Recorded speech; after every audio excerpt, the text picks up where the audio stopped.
Hi everyone! Welcome back to my channel, Trash to Teach. What is virtual reality in 2025? Imagine stepping inside your favorite video game, attending a meeting on Mars, or learning to perform surgery without any real-world consequences. This isn't science fiction anymore. This is virtual reality in 2025, and it's probably way more accessible than you think. Hey everyone! If you've been curious about VR but felt overwhelmed by all the technical jargon, this video is for you. I'm going to break down exactly what virtual reality is, how it works, and why 2025 might be the perfect year to finally try it. And stick around to the end. I'll share some surprising ways people are using VR that have nothing to do with gaming. So, what exactly is virtual reality? Think of it like this. You know how when you watch a movie, you're looking at a screen? VR is like stepping inside that screen. It's technology that creates a completely artificial environment that feels real to your senses. When you put on a VR headset, you're transported to a digital world that responds to your movements. Look left, the virtual world turns left.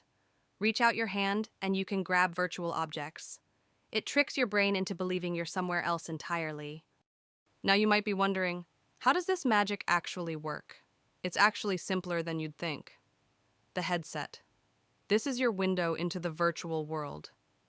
Inside are two small screens, one for each eye, that create a 3D image. The headset also tracks your head movements using sensors. Controllers. These are your virtual hands. They let you point, grab, and interact with objects in the VR world. Some newer systems can even track your actual hands without controllers. The computer. This is the brain that creates the virtual world. It could be a gaming PC, a phone, or even built right into the headset itself. We call those standalone headsets. Here's what's different about VR in 2025 compared to even just a few years ago. Better graphics. The resolution is now so good that you can actually read text clearly in VR, something that was nearly impossible in early headsets. Wireless freedom. Many headsets now work completely wirelessly. No more tripping over cables or being tethered to your computer. More comfortable. Headsets are lighter and more balanced.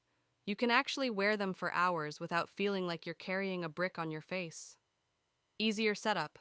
Some headsets literally turn on and work immediately, no complex setup required. Gaming is still huge in VR, but here's what might surprise you. Fitness. Apps like Supernatural turn exercise into a fun game. People are losing weight and getting fit by boxing, dancing, and playing sports in VR. Education. Students are walking through ancient Rome exploring the human body from the inside, or practicing public speaking in front of virtual audiences. Work and meetings. Yes, people are actually having productive work meetings in virtual offices. It sounds weird until you try it. Travel. Can't afford a trip to Paris? Take a virtual tour of the Louvre. It's not the same as being there, but it's pretty amazing. Social connection. Hang out with friends in virtual worlds, even if they're on the other side of the planet. So how do you actually get started? Here are your main options. Phone. Use your smartphone with a simple headset like Google Cardboard. Great for trying VR, but limited experience. Standalone headsets, $200 to $500.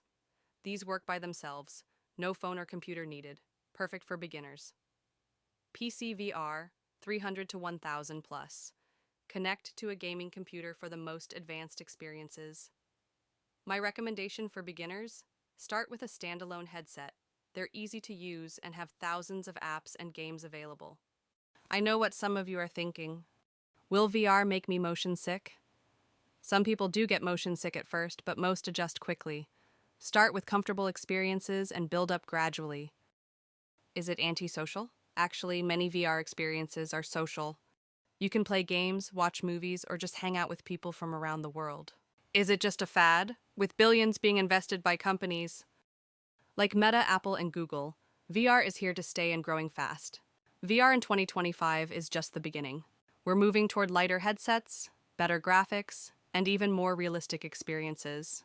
Some companies are working on contact lenses with built-in displays, and others are developing technology that lets you feel virtual objects.